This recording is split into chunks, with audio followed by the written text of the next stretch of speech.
Hello friends, welcome to our channel Vidyarthi Gyan. Friends, BFM में से module A का chapter 4 का पार्ट 1 देखने वाले हैं। एक नया चैप्टर है आपका डॉक्यूमेंट्री लेटर ऑफ क्रेडिट, जिसे लेटर ऑफ क्रेडिट सिंपली आप बोलते हैं।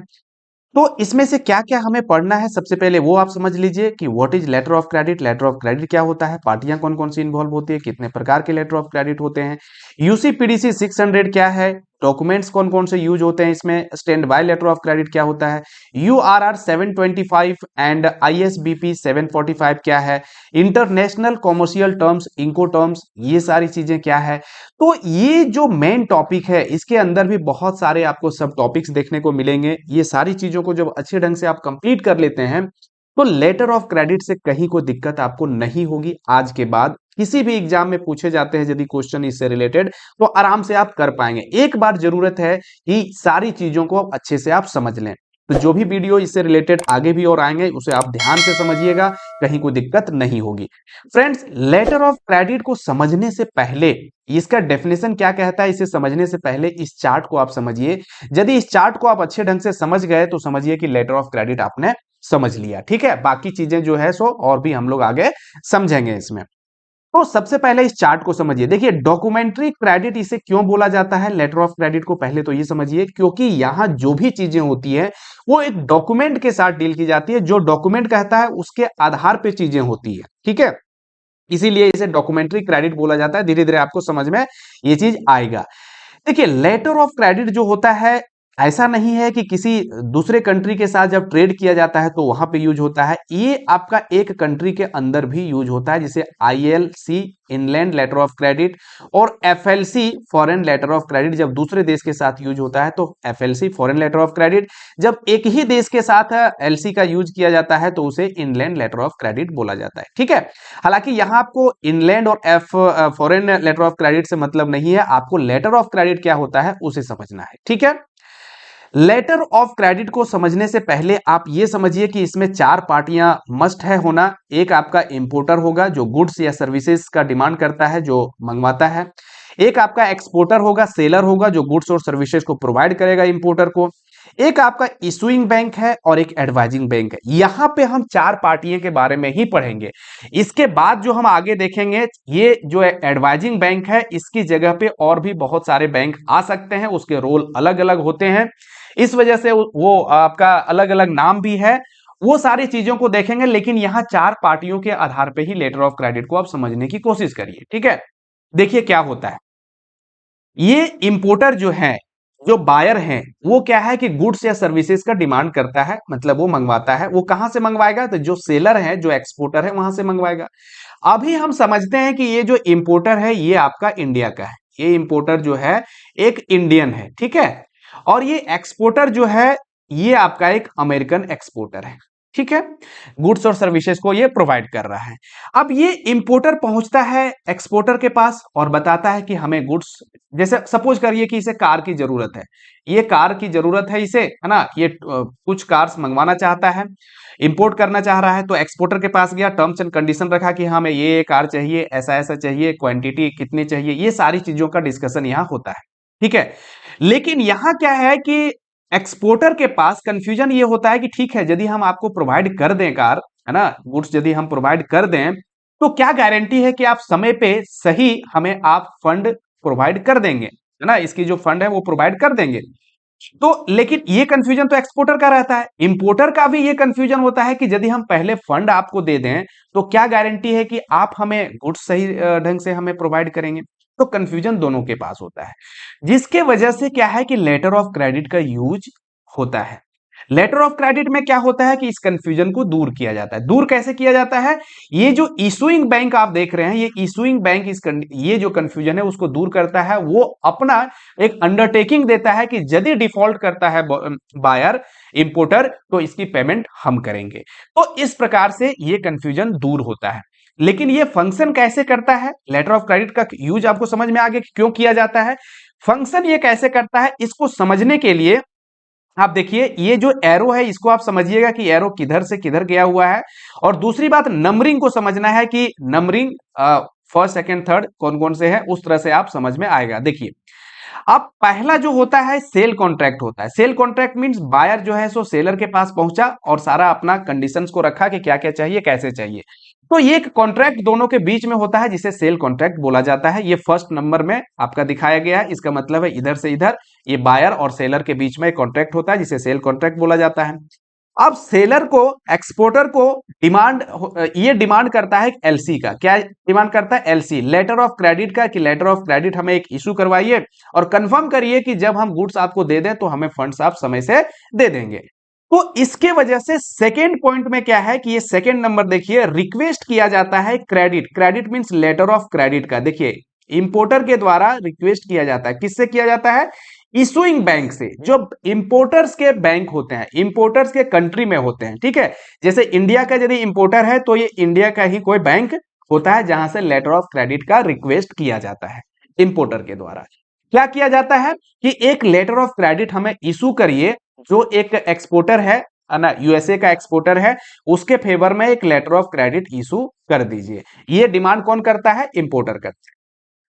अब ये बैंक देखता है, इशुइंग बैंक, की क्या सारे इसका क्रेडिट वर्दीनेस सारा चीज सही है, कोई दिक्कत तो नहीं है, डिफॉल्ट तो नहीं करेगा ये बायर। उसके आधार पे ये इशू कर देता है लेटर ऑफ क्रेडिट को। किसको करता है इशू? एक बैंक होता है एक्सपोर्टर के कंट्री में, उसे इशू कर दिया जाता है लेटर ऑफ क्रेडिट को, ठीक है। उसमें अंडरटेकिंग लिया जाता है कि यदि कहीं कोई प्रॉब्लम हुई तो उसका पेमेंट हम करेंगे। तो एडवाइजिंग बैंक जो होता है ये क्या करता है? फिर ये एडवाइज कर देता है किसे? फोर्थ नंबर में देखिए, एक्सपोर्टर को, कि ये लेटर ऑफ क्रेडिट जो है वो इशू किया गया है आपके फेवर में, सारी चीजें सही है। ये सारी चीजों को चेक करने के बाद लेटर ऑफ क्रेडिट जो है उसको एडवाइज कर दिया जाता है एक्सपोर्टर को। देखिए फोर्थ नंबर में डिलीवर लेटर ऑफ क्रेडिट, इसे डिलीवर कर दिया जाता है और इसे एडवाइज करता है कि लेटर ऑफ क्रेडिट सही है, ठीक है। इसलिए इसका नाम एडवाइजिंग बैंक बोला जाता है। ये कहां होता है? एक्सपोर्टर के कंट्री में। जितने भी बैंक हम लोग पढ़ेंगे वो सारे एक्सपोर्टर के कंट्री में होंगे। सिर्फ इशुइंग बैंक जो होगा वो इंपोर्टर के कंट्री में होता है, ठीक है। अब जब लेटर ऑफ क्रेडिट इसे मिल गया एक्सपोर्टर को, तो अब ये क्या करेगा? ये गुड्स को अपना गुड्स का प्रोडक्शन शुरू करेगा। उसके बाद जब गुड्स प्रिपेयर्ड हो जाता है तो ये गुड्स को डिस्पैच कर देगा। कहां पे? फिफ्थ नंबर में देखिए, डिलीवर कर देगा गुड्स को इंपोर्टर को। अब डिलीवर गुड्स को करेगा, लेकिन इसका प्रूफ जो है ना, कि गुड्स को डिलीवर्ड कर दिया गया है, डिस्पैच कर दिया गया है, तो उसका प्रूफ जो है, डॉक्यूमेंट जो है वो प्रेजेंट कर देगा एडवाइजिंग बैंक को। अब यहां समझिए कि गुड्स को दिया गया है इंपोर्टर को। इंपोर्टर को डॉक्यूमेंट नहीं दिया जाएगा। क्यों नहीं दिया जाएगा? क्योंकि डॉक्यूमेंट्स और गुड्स यदि दोनों दे दिया जाए तो ये गुड्स को अपने कंट्री में रिलीज करवा लेगा, है ना, वो ले लेगा। तो इसी वजह से, और डिफॉल्ट वो कर सकता है, क्योंकि जब गुड्स भी मिल जाएगा उसे, गुड्स यदि मिल गया तो फिर तो कोई दिक्कत है ही नहीं, फिर वो डिफॉल्ट कर जाएगा। इसीलिए गुड्स को इंपोर्टर को भेज दिया जाता है, लेकिन जो डॉक्यूमेंट्स है उससे रिलेटेड वो भेज दिया जाता है एडवाइजिंग बैंक को, ताकि वो गुड्स को रिलीज ना करवा पाए जब तक ये डॉक्यूमेंट इंपोर्टर के पास नहीं पहुंचे, ठीक है। ये प्रूफ होता है कि डॉक्यूमेंट डिस्पैच कर दिया गया है, ठीक है, बिल ऑफ लैंडिंग होता है। अब ये एडवाइजिंग बैंक क्या करता है कि ये जो डॉक्यूमेंट है, इस डॉक्यूमेंट को फिर कहां भेज देता है? ये भेज देता है इंपोर्टर्स बैंक के पास, जो इशुइंग बैंक है उसे दे देता है इस डॉक्यूमेंट्स को, ठीक है।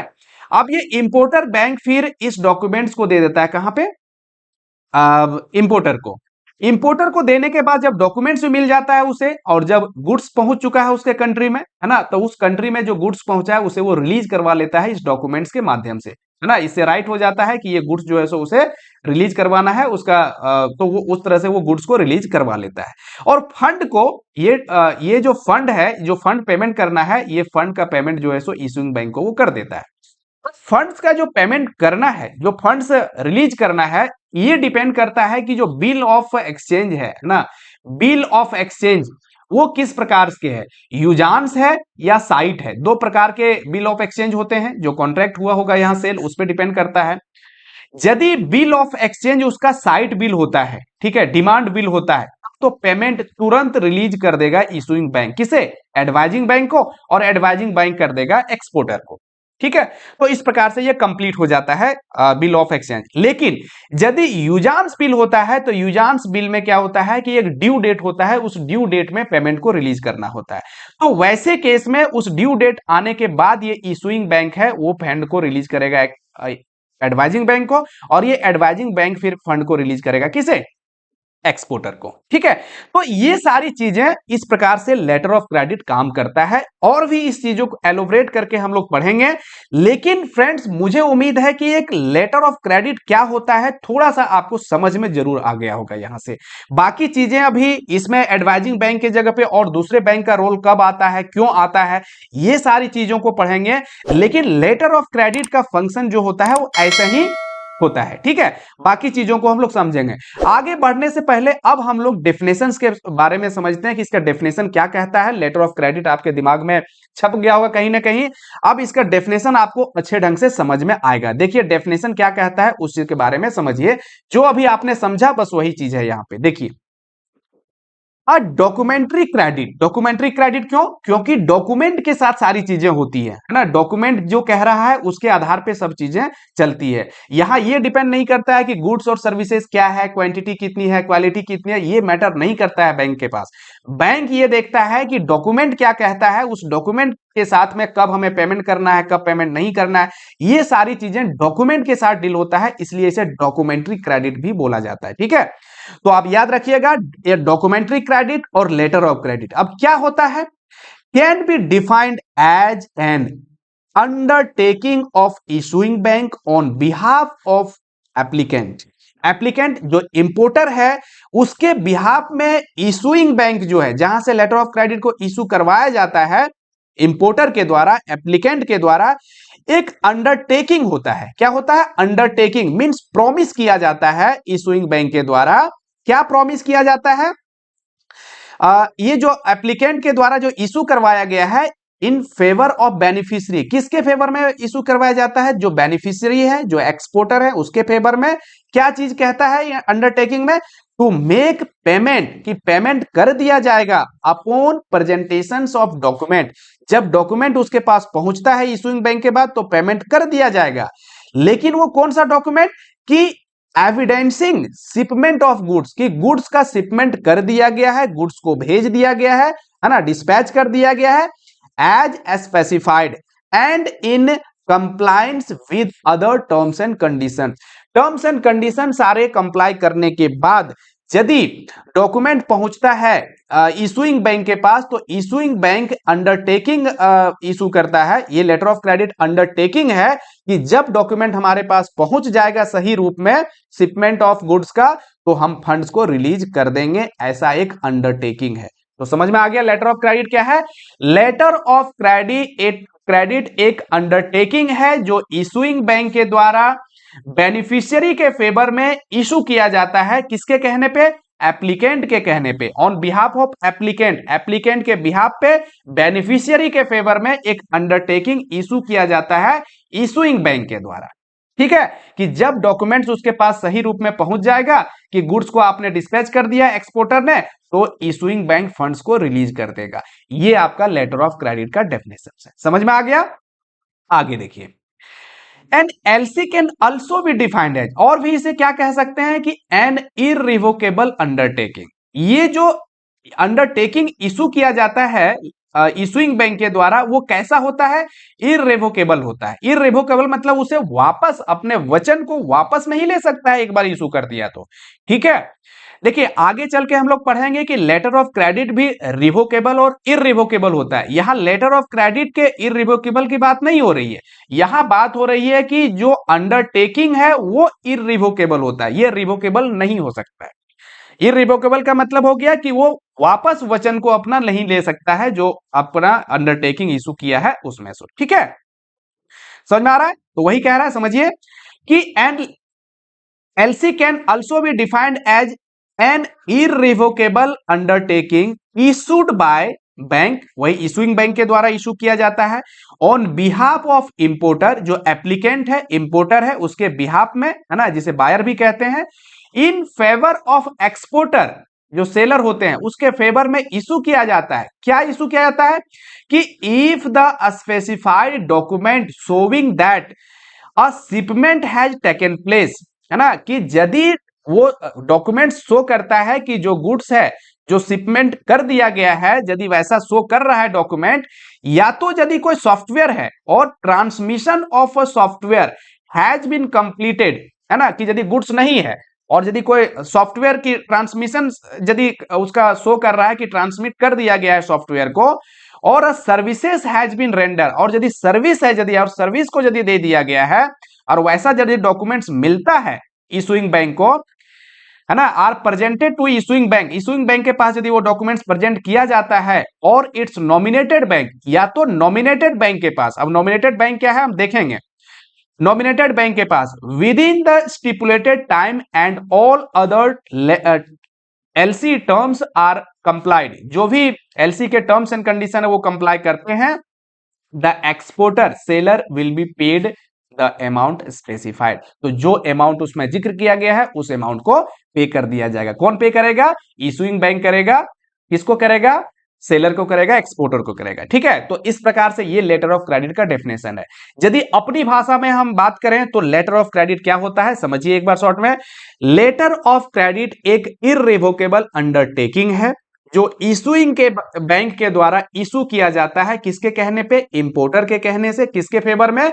एक्सपोर्टर के फेवर में। क्या कि जब डॉक्यूमेंट्स जो गुड्स को या सर्विसेज को डिस्पैच किया गया है एक्सपोर्टर के द्वारा, वो यदि डॉक्यूमेंट्स मिलता है इशूइंग बैंक को, तो फंड को रिलीज कर दिया जाएगा। किसे रिलीज किया जाएगा? एक्सपोर्टर को। बस यही आपका लेटर ऑफ क्रेडिट का डेफिनेशन है। ठीक है फ्रेंड्स, इतना मेहनत में समझाने में इसलिए कर रहा हूं कि एक बार यदि आप समझ जाएंगे ना, फिर बाद में आपको दिक्कत नहीं होगी लेटर ऑफ क्रेडिट को समझने में। अब यहां पे समझिए आपके लेटर ऑफ क्रेडिट के क्या क्या फीचर्स हो सकते हैं। लेटर ऑफ क्रेडिट जो होता है, अभी मैंने बताया आपको कि ये डॉक्यूमेंट्री क्रेडिट होता है, डॉक्यूमेंट के साथ डील किया जाता है जो भी चीजें यहां होती है, इसलिए डॉक्यूमेंट्री क्रेडिट होता है ये। ठीक है, sale is based on the sale purchase contract between buyer जो एप्लीकेंट है जिसे एक्सपोर्टर इंपोर्टर भी कहते हैं, एंड सेलर जिसे बेनिफिशियरी या एक्सपोर्टर भी कहते हैं। तो ये जो डिपेंड करता है वो लेटर ऑफ क्रेडिट, वो सेल परचेज का जो कॉन्ट्रैक्ट है किस प्रकार से हुआ है उसके आधार पे डिपेंड करता है। All parties deal in document not in goods and goods और सर्विसेज। सारी जो पार्टियां होती है वो डॉक्यूमेंट्स क्या कहता है उसके आधार पे सारी चीजें चलती है, गुड्स और सर्विसेज पे डिपेंड नहीं करता है। क्यों? एग्जांपल से समझिए, यदि इंपोर्टर ने कार मंगाया है तो कार मंगाया है ये कॉन्ट्रैक्ट हो गया है इंपोर्टर और एक्सपोर्टर के बीच में। अब जो चीजें एलसी में लेटर ऑफ क्रेडिट में होगा, क्या होगा कि जो इशूइंग बैंक के द्वारा इशू किया जाएगा लेटर ऑफ क्रेडिट, जब डॉक्यूमेंट्स उसके पास पहुंचेगा कि डिस्पैच हो गया है, तो वो डॉक्यूमेंट्स को देखेगा, ना कि गुड्स और सर्विसेज को चेक करेगा कि हाँ वो सही है नहीं है ना, जिस तरह से डील किया गया था वैसा है कि नहीं है। ये सारी चीजों को नहीं चेक किया जाएगा। क्या देखा जाएगा कि डॉक्यूमेंट क्या कह रहा है कि वो गुड्स डिस्पैच कर दिया गया है, सॉफ्टवेयर ट्रांसमिट कर दिया गया है। यदि ऐसा प्रूफ उसे दिया जाता है तब वो फंड्स को रिलीज करेगा, बाकी प्रोसेस वैसा चलता है। इसीलिए बोला जाता है कि ये डॉक्यूमेंट्स में डील करता है, ना कि गुड्स एंड सर्विसेज में डील करता है। ठीक है, ये बात आपको समझ में आ गई। यदि ये बात फ्रेंड समझ में आ गई आपको, तो फिर आगे हम बढ़ते हैं और देखते हैं आपका जो ये देखिए ये चार्ट आपको समझ में आ गया। अब हम समझते हैं इसके अलावा और कौन कौन सी पार्टियां इसमें इन्वॉल्व हो सकती है उसके बारे में समझिए। बेसिक आपको क्लियर हो गया होगा लेटर ऑफ क्रेडिट का। देखिए यहां पे हम समझते हैं सबसे पहले जो पार्टियां हो सकती है, एक तो आपका एक्सपोर्टर होंगे, है ना, एक आपके बायर हैं, एक आपके बायर हो गए। बायर के अलावा फिर क्या होंगे? दूसरी पार्टियां जो होगी, दूसरी पार्टियां होगी आपके सेलर, जिसे आप एक्सपोर्टर भी कहेंगे, तो ये आपके सेलर हो गए। ठीक है, आप तीसरी पार्टियां यहां पे हम समझते हैं, तीसरी पार्टियां आपका इशूइंग बैंक हो गए। कौन हो गए? Issuing bank. ठीक है, चौथी जो पार्टियां है ये क्या है? एडवाइजिंग बैंक है। ठीक है, एडवाइजिंग बैंक। अब और भी पार्टियां कौन कौन सी यहां पे आ सकती है इसके बारे में आप समझिए। अब ये काम कैसे करेगा? ये बायर, अभी जैसा आपने समझा, ये बायर क्या करेगा? एक सेल कॉन्ट्रैक्ट करेगा सेलर के साथ, सेल कॉन्ट्रैक्ट हो गया इसका।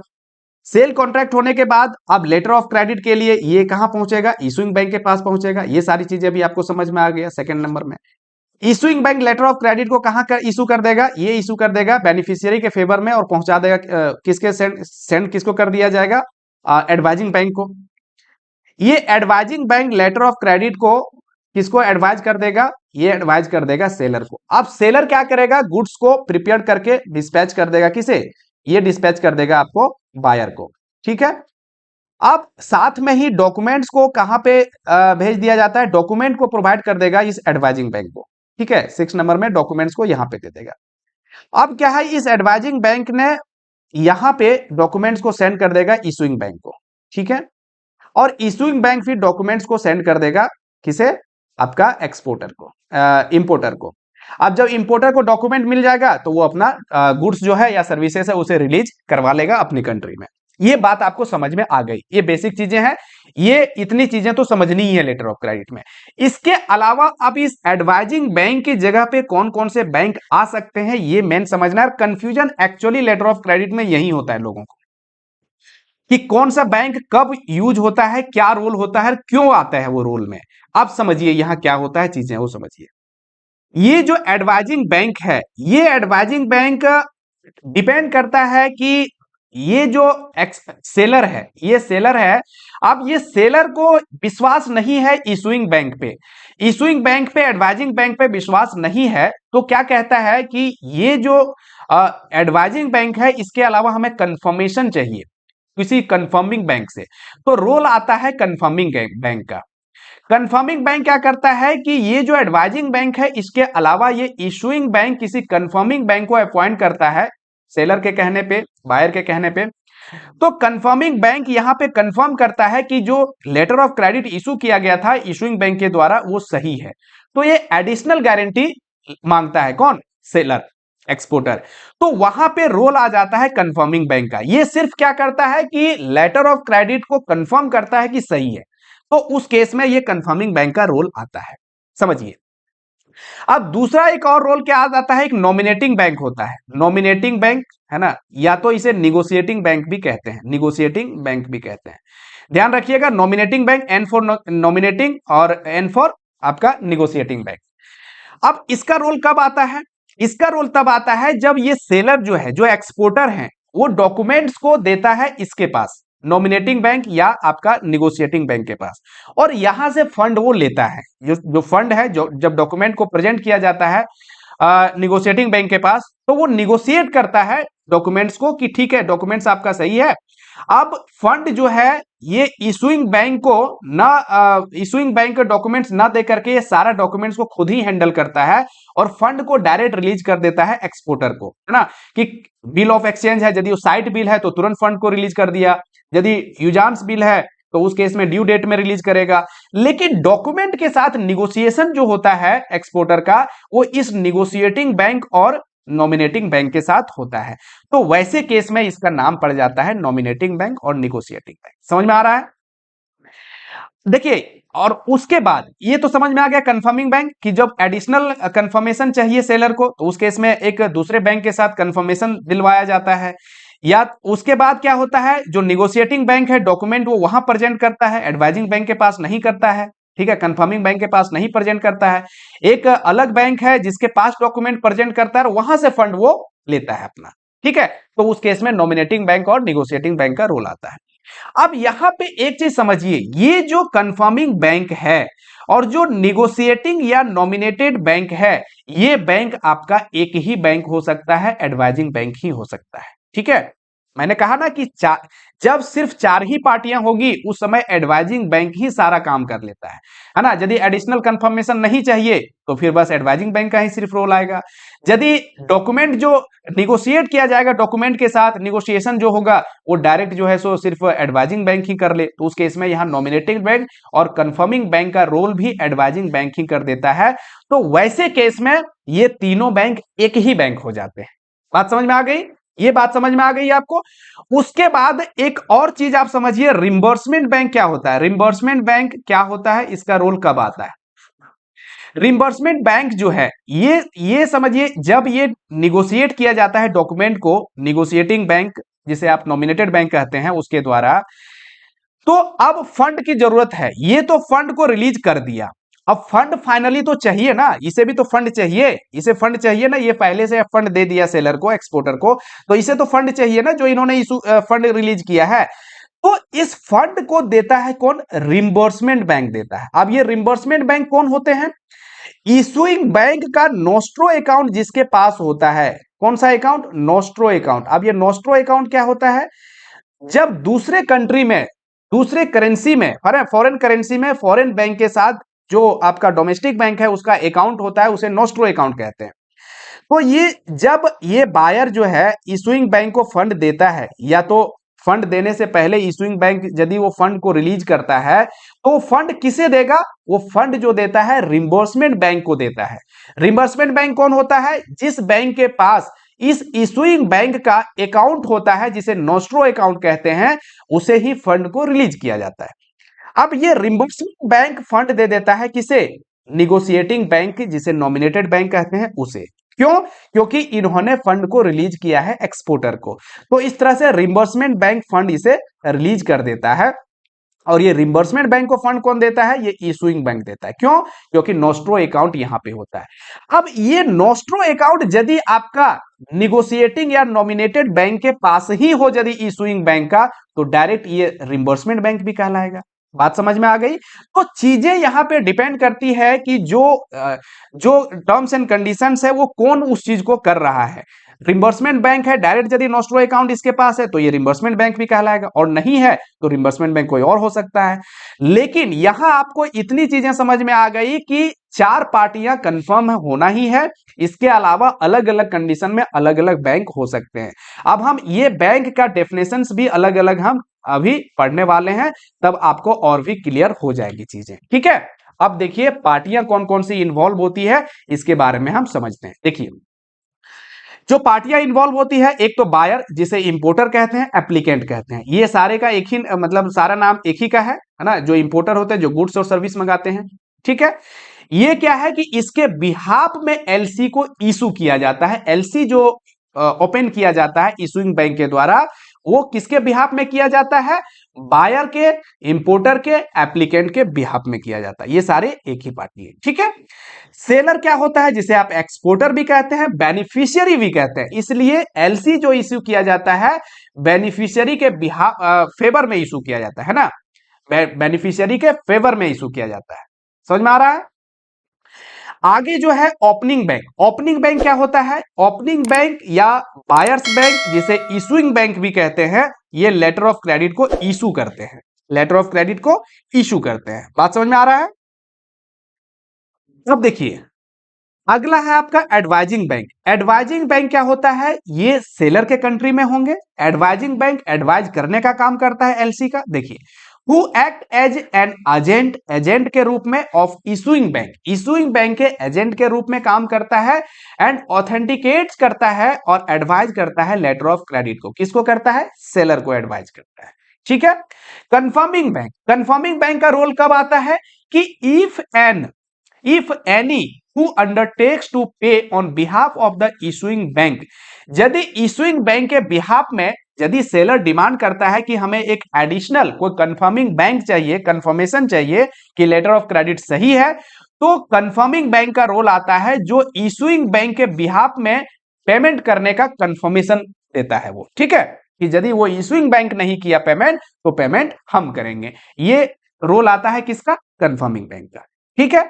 अब आता है निगोशिएटिंग और नॉमिनेटेड बैंक। ये एक ही है, दोनों नाम एक ही है, ठीक है। तो निगोशिएटिंग और नॉमिनेटेड बैंक का कब रोल आता है?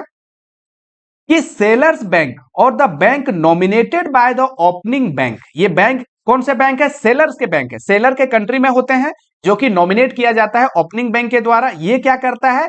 Who negotiate the letter of credit and makes payment to the beneficiary, beneficiary को ये पेमेंट देता है। क्यों? क्योंकि डॉक्यूमेंट के साथ निगोशिएशन जो होता है वो निगोशिएटिंग बैंक के द्वारा किया जाता है, ठीक है। अगला आता है, लास्ट आपका है रिम्बर्सिंग बैंक। रिम्बर्सिंग बैंक क्या होता है? कि जो फंड को रिम्बर्स करता है, फंड को जो रिलीज करता है। जब निगोशिएटिंग बैंक फंड मान लीजिए पहले दे दिया, तो उस फंड को जो रिम्बर्स किया जाता है वो रिम्बर्समेंट बैंक कहलाता है। हु रिम्बर्सेस निगोशिएटिंग और कंफर्मिंग बैंक। जो कंफर्मिंग बैंक है या निगोशिएटिंग बैंक है, अब मैंने बार बार कहा है ये चीज कि negotiating bank, confirming bank, advising bank, ये सारे एक ही हो सकते हैं। तो वो यदि फंड पहले से रिलीज कर दिए हैं, तो उस फंड को जो दिया जाता है, फिर उसे रिलीज किया जाता है रिम्बर्समेंट बैंक के द्वारा, तो उसे रिम्बर्सिंग बैंक बोला जाता है, ठीक है। अब यहां समझिए, ये जो एडवाइजिंग बैंक है, कंफर्मिंग बैंक है एंड निगोशिएटिंग बैंक, जिसे आपका नॉमिनेटेड बैंक भी कहते हैं, कुड बी द सेम और would be different depending on the relationship that the exporter seller and the importer buyer have with the bank concern, कि किस प्रकार से वो चाहता है। कंफर्मेशन चाहिए अलग से तो कंफर्मिंग बैंक आ जाएगा। डॉक्यूमेंट जो वो प्रोवाइड करेगा वो हो सकता है निगोशिएटिंग बैंक के पास, नॉमिनेटेड बैंक है अलग बैंक है उसके पास दिया जाएगा, वहां से फंड लेगा, तो उस केस में निगोशिएटिंग और नॉमिनेटेड बैंक का रोल आ जाता है। ठीक है, यदि नोस्ट्रो अकाउंट इशुइंग बैंक का किसी और बैंक के पास है तो उसके माध्यम से फिर रिम्बर्स किया जाएगा फंड को, जो कंफर्मिंग बैंक या निगोशिएटेड बैंक ने फंड रिलीज किया है एक्सपोर्टर को, तो वहां रिम्बर्समेंट बैंक का रोल आ जाएगा। लेकिन ये सारे बैंक एडवाइजिंग बैंक ही सिर्फ काम कर सकता है यदि सारा कंडीशन एक ही बैंक के साथ हो तो। ठीक है, तो इस प्रकार से फ्रेंड्स मुझे उम्मीद है कि सारे जो अलग अलग प्रकार के बैंक है उसका क्या क्या काम है ये आपको समझ में आ गया होगा। अब हम देखते हैं कि इसमें क्या क्या रिस्पॉन्सिबिलिटीज है, लाइबिलिटीज है, क्या क्या राइट है अलग अलग पार्टियों का, ये सारी चीजों को समझने की कोशिश करिए। देखिए मैंने कहा ना कि एक बार आप लेटर ऑफ क्रेडिट को पढ़िएगा, दोबारा पढ़ने की जरूरत ही नहीं पड़ेगी, आपके दिमाग में छप जाएगा कि लेटर ऑफ क्रेडिट क्या होता है, कौन कौन सी पार्टियां होती है, क्या काम है उसके, आगे की वीडियो में कौन कौन से डॉक्यूमेंट्स यूज किए जाते हैं, वो सारी चीजें जो भी चीजें हैं सब चीज समझ में आएगा। अब देखिए एप्लीकेंट, अब जैसे ही एप्लीकेंट हमने यहां कहा आपके दिमाग में तुरंत स्ट्राइक होना चाहिए कि एप्लीकेंट मींस क्या हो गया, कि जो इशुइंग बैंक के पास जाता है लेटर ऑफ क्रेडिट इशू करवाने के लिए वही एप्लीकेंट होता है, वही आपका इंपोर्टर है ना। तो ये चीजें आपको समझ में आ जाना चाहिए तुरंत।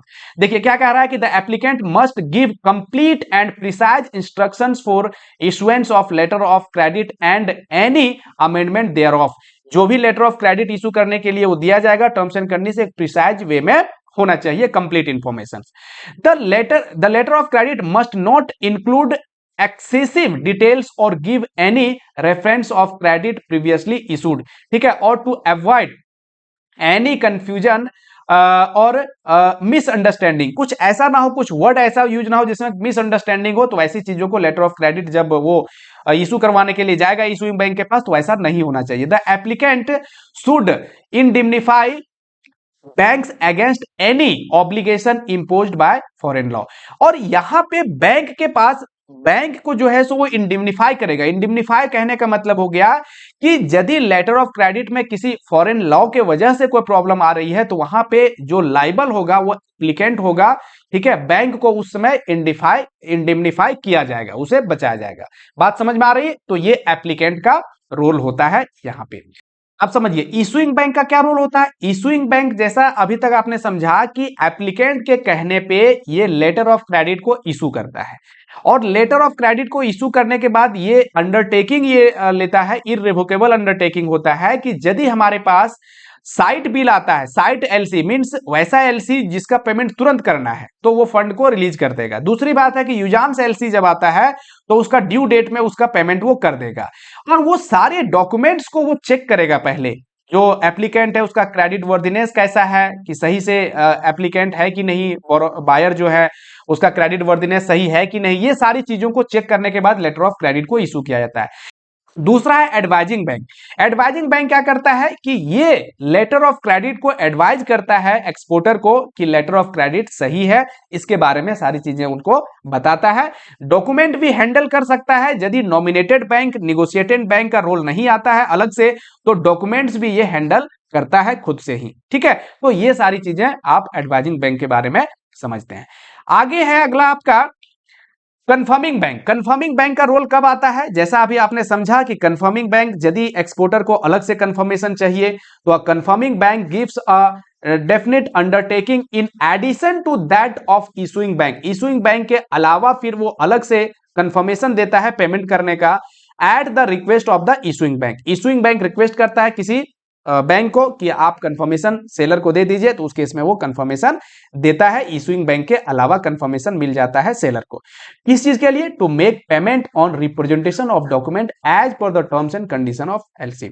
जो एलसी में टर्म्स एंड कंडीशन है उसके आधार पर यदि सारी चीजें सही रही तो डॉक्यूमेंट यदि उसके पास पहुंचता है तो कंफर्म एलसी का जो पेमेंट है वो कर दिया जाएगा। ये एडिशनल कंफर्मेशन दिया जाता है सेलर को। ठीक है, the confirming bank, advising bank and nominated bank can be the same bank. मैंने बताया कि सारा एक ही बैंक हो सकता है यदि अलग अलग बैंकों का रोल अलग से नहीं डिमांड किया जाता है तो। ठीक है, तो ये कंफर्मिंग बैंक समझ में आ गया। निगोशिएटिंग बैंक समझ में आ गया होगा आपको, लेकिन समझिए यहां पे निगोशिएटिंग बैंक क्या होता है, जो डॉक्यूमेंट को डील करता है, ठीक है। It is the responsibility of the negotiating bank और nominated bank to examine the documents as per UCP. ये समझेंगे यूसीपी क्या होता है। यूसीपी आपका एक्चुअली डॉक्यूमेंट्स किस रूप में होना चाहिए, क्या क्या डॉक्यूमेंट्स का क्राइटेरिया है, ये सारी चीजों को फ्रेम किया जाता है यूसीपी के अंतर्गत, ठीक है। और इंटरनेशनल स्टैंडर्ड बैंकिंग प्रैक्टिस में क्या डॉक्यूमेंट्स होना चाहिए ये बताता है। ये दोनों चीज के बारे में आगे पढ़ेंगे।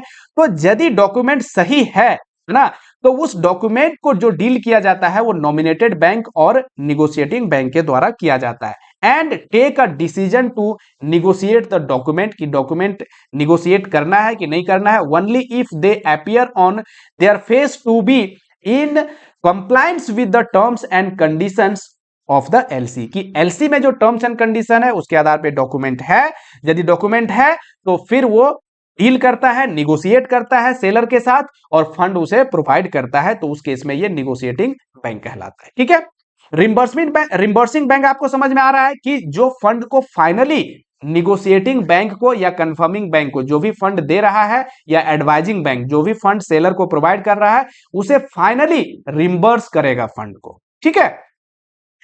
रिम्बर्सिंग bank shall reimburse the claiming bank the amount. Claiming bank, अब देखिए यहां क्लेमिंग बैंक एक आ गया अलग से। क्लेमिंग बैंक क्या होता है, जो क्लेम करता है फंड का। क्लेम कौन करेगा, जो ऑलरेडी फंड को सेलर को दे चुका है। तो या तो निगोशिएटिंग बैंक देगा, कंफर्मिंग बैंक देगा, या एडवाइजिंग बैंक देगा, ठीक है। तो वो क्लेम करेगा, किससे क्लेम करेगा, रिम्बर्सिंग बैंक से, इसलिए उसे क्लेमिंग बैंक भी बोला जाता है। समझ में आ गया। द अमाउंट ऑफ द, क्या क्लेम करेगा, the amount of claim lodged subject to the condition that it has received reimbursement authorizations from the issuing bank and has accept the same। और ये कब करेगा उस चीज को, जब इशुइंग बैंक से इसे ऑथराइजेशन मिल जाता है कि फंड को आप दे दीजिए, क्लेमिंग बैंक है उनको, तो फिर ये फंड रिम्बर्स कर दिया जाता है। Issuing bank maintain nostro account, अभी बताया ना कि नोस्ट्रो अकाउंट मेंटेन किया जाता है इशुइंग बैंक के द्वारा रिम्बर्सिंग बैंक के साथ, account with the reimbursing bank in exporter country. और ये एक्सपोर्टर के कंट्री में होता है। मैंने बताया कि सारे बैंक होते हैं एक्सपोर्टर के कंट्री में, सिर्फ आपका इशुइंग बैंक जो होता है वो होता है इंपोर्टर के कंट्री में, ठीक है। अब protection to the bank, bank को क्या क्या प्रोटेक्शंस है, कि गलतियां होती है किस प्रकार की, तो उसके बारे में समझिए। Bank do not assume any responsibility for genuineness of the document submitted or any discriminations in the content mentioned in the document। क्या गलत है सही है उससे मतलब बैंक को नहीं होता है, ये एज्यूम वो नहीं कर सकता है कि क्या इसमें गलत है। जो उसमें है बस उसके आधार पे उसे ऑथेंटिसिटी उस चीज की वो मान लिया जाता है। Banks are also not responsible for any loss arising due to delay in transmission और लॉस ऑफ मैसेज। यदि मैसेज पहुंचने में किसी के पास, ट्रांसमिशन यदि सॉफ्टवेयर वगैरह मंगाया गया है, कोई भी चीज है, गुड्स यदि गलत निकला है क्या है, तो उसके लिए रिस्पॉन्सिबल बैंक नहीं होगा, है ना। डॉक्यूमेंट जो है बस उसके आधार पे वो काम करेगा, ठीक है। कोई डॉक्यूमेंट का मान लीजिए कि बीच में कहीं प्रॉब्लम हुई है, टेलीकम्युनिकेशंस में मैसेज में कहीं प्रॉब्लम हुई है, तो इसकी रिस्पॉन्सिबिलिटी बैंक को नहीं होता है। No responsibility is taken by banks for error in translations interpretation of technical terms. कुछ टर्म्स हैं उसको समझने में प्रॉब्लम है, तो उसके लिए जो प्रॉब्लम हो सकती है वो भी बैंक की रिस्पॉन्सिबिलिटी नहीं है। यदि उसमें कोई वेग टर्म्स हैं, यदि सही से इंटरप्रेट नहीं हो रहा है, तो उसके लिए भी बैंक लाइबल नहीं होगा। Bank also do not take responsibility for any loss arising due to close of their business by the act of God, है ना, कमोशंस, सिविल राइट्स, फ्लड्स और एनी अदर इशू। कोई इश्यूज है उसके वजह से मान लीजिए बैंक बंद है, या आपके गुड्स पहुंचने में लेट हो रहे हैं, या आपका डॉक्यूमेंट्स पहुंचने में लेट हो रहा है, इसके रिस्पॉन्सिबिलिटी बैंक का नहीं होता है। Bank do not take any responsibility for the act of correspondent bank. Correspondent bank जो बैंक दूसरे कंट्री में जो डोमेस्टिक बैंक का दूसरे कंट्री में जिस एजेंट के रूप में जो बैंक काम करता है, तो उसके उसमें भी यदि bank do not take any responsibility for the act of the correspondent bank whether the bank was chosen by the applicant और बाय इटसेल्फ। यदि खुद ही, कहने का मतलब ये हुआ कि यदि इशुइंग बैंक ने कंफर्मिंग बैंक को एक ऑथराइज किया है, तो कंफर्मिंग बैंक यदि कुछ डिफॉल्ट करता है तो उस केस में इशुइंग बैंक का रिस्पॉन्सिबिलिटी नहीं होगा, ठीक है। या वो कंफर्मिंग बैंक को खुद से आपका बायर के द्वारा अपॉइंट किया गया है या सेलर के द्वारा किया गया है, ये डिपेंड नहीं करता है, या खुद इशुइंग बैंक ने किया है, लेकिन रिस्पॉन्सिबिलिटी उसका वो नहीं लेगा। रिस्पॉन्सिबिलिटी बस इतना ही होता है कि डॉक्यूमेंट में जो चीज कह रहा है वो हम करेंगे। यदि फंड जेन्युइननेस है कि डिस्पैच कर दिया गया गुड्स को, और गुड्स जो डिस्पैच किया गया है वो डॉक्यूमेंट में कह रहा है कि as per terms and condition है, तो पेमेंट कर दिया जाएगा। बाकी क्या रिस्पॉन्सिबिलिटी है वो नहीं लिया जाएगा। The applicant is liable to pay the charges if the charges were on account of the third party and could not collected। यदि कोई चार्जेज, एडिशनल चार्जेज कुछ अकर होता है, तो वैसे केस में चार्ज भी एप्लीकेंट को पे करना पड़ेगा, बैंक नहीं करेगा। Further the applicant is liable for any act done और losses accrued due to foreign law. कोई फॉरेन लॉ के वजह से यदि एक्ट कुछ वैसा हुआ है जो कि नहीं होना चाहिए लेकिन हुआ, जिसकी वजह से आपका चार्जेज, एडिशनल चार्जेज बैठ रहे हैं, पड़ रहे हैं, तो वैसे केस में चार्ज भी कौन देगा? एप्लीकेंट देगा। फ्रेंड्स, ये सारी चीजों को यदि आपने अच्छे ढंग से समझ लिया तो समझिए कि लेटर ऑफ क्रेडिट आपने समझ लिया। बाकी जो चीजें आएंगी, डॉक्यूमेंट कौन कौन से होते हैं, है ना, किस किस डॉक्यूमेंट जो इनको टर्म्स हैं, वो सारी चीजें क्या है, बहुत सारी चीजें हैं जो आगे हम वीडियो में देखने वाले हैं। यहां तक यदि आपने समझ लिया तो लेटर ऑफ क्रेडिट आपको 100% समझ में आ गया होगा। बाकी चीजें को आगे के वीडियो में हम लोग देखेंगे। तो नेक्स्ट के वीडियो में मिलते हैं। Thank you.